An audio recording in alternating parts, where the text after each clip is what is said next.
Joining us now, author, economist Monika Halan. She's the author of Let's Talk Legacy.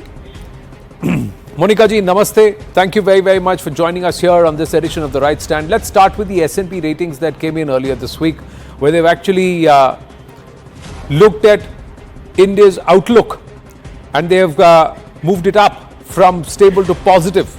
And this is amidst global recession. How would you read it?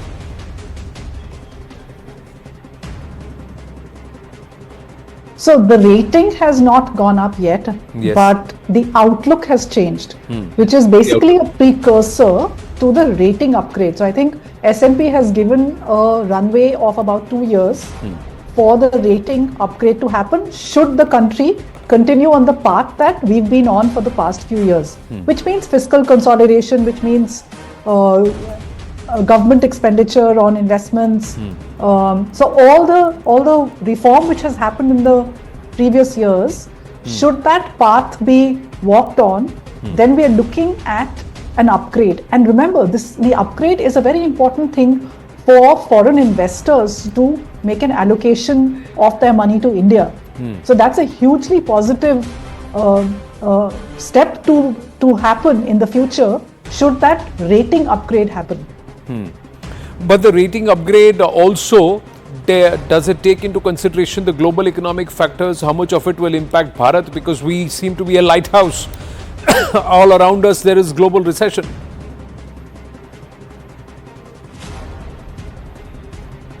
You know, the thing is that we are actually on a very firm growth path, and today the GDP numbers have come. They've actually shocked on the side of a positive shock rather than a negative. I think the full year growth is 8.2 and the last quarter is 7.8. Along with this, we've seen a reduction in the fiscal deficit number, which was projected by the government at 5.8, but we've actually clocked 5.6. So in very simple terms, for viewers who may not understand these large numbers, basically your income has gone up and your debts are getting smaller in terms of the gap between your income and your expenditure has shrunk. So it's a very positive thing to happen for an economy. So yes, the world is in trouble, but I think India has held its head over water, and I must absolutely take this opportunity to compliment the finance ministry on what they did during the COVID time. So I'm sure you remember there was so much of global pressure to spend 10% of our GDP, give money away. Look at the countries that did that. Look at their inflation numbers. Look at what happened to their finances. We did not do that. Our intervention was free food grade because we are a largely poor country. People need food to eat. We don't have the fiscal space for handouts. That's what we did not do that. We pressed the pedal on government investment.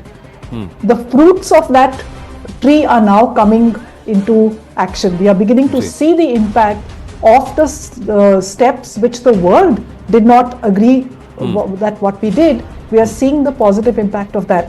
So we are in a very strong, I don't think the country has been in a place so strong for a number of years, Anand, because we've got it all going right now. We've got the GDP numbers going, we've got the deficit numbers going, we've got the government investment numbers, we are seeing green shoots of private sector investments.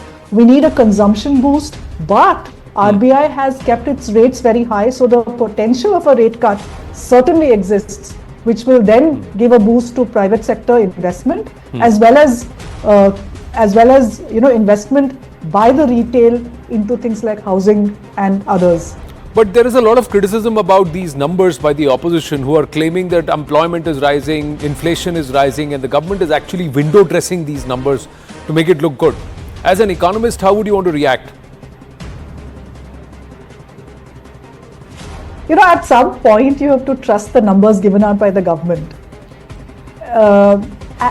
Unless they have a separate set of numbers, and it is not your anecdote minus how many poor people that I have seen. Let's not trade anecdotes here.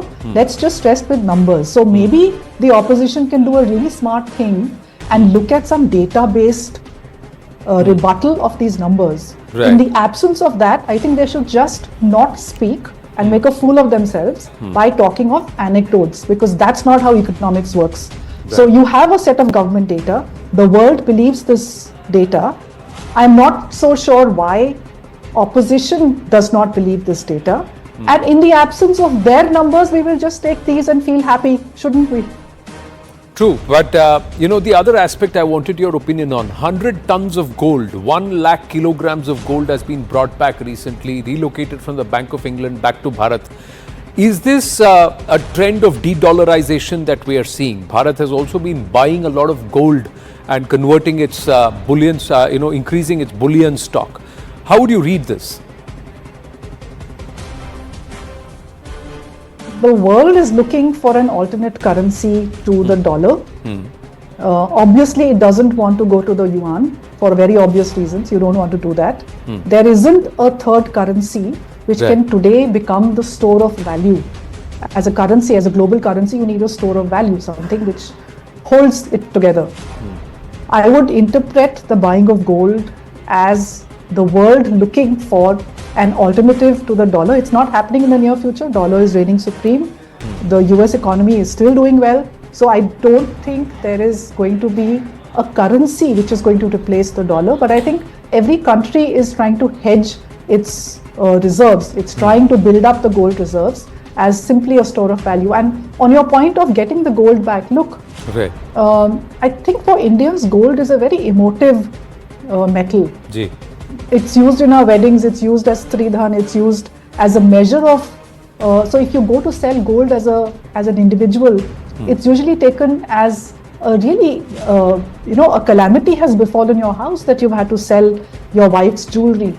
Now this, bringing the gold back at a macro level, I will think, my interpretation would be that, look, when the Western world, US, froze Russia's assets and its reserves when Russia invaded Ukraine, a signal was sent out to the rest of the world saying that we can freeze your assets, we can take away your assets when we want. So I'm not sure if it is linked to that. Point well made. But in my mind, certainly, I would want my money where I can see it. If I'm the, if I'm Reserve Bank of India, I would like to control my own gold.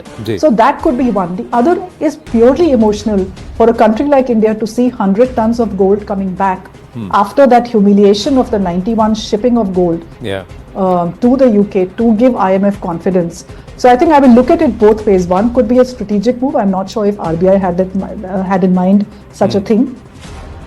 And it's an emotional thing for all of us as Indians to say the gold is coming back home. It makes no difference to the aggregate amount of gold we hold because it was our gold earlier. It remains our gold now. It's just coming home. That's all. We did